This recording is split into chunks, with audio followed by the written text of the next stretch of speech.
Hey everybody, just wanted to give a quick tip on the new Sculptris Pro.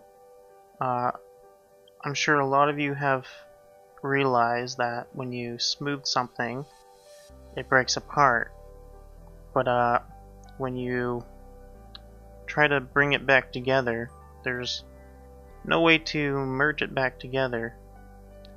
And a lot of people would probably come to the conclusion that you just dynamesh it. But the problem is, I worked on the face, and now I just lost all that detail. And the other solution would be to increase that so I don't, but then I would have a high poly count to work with when I'm still trying to just block out this body. So the other way that I've figured out on getting around this issue is selecting the two separated bits,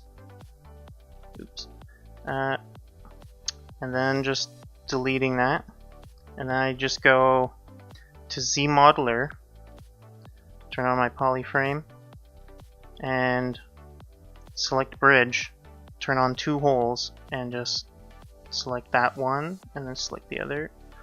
Oops, oh, it's not symmetrical. Let's quickly fix that. There. And there you go. You've problem solved.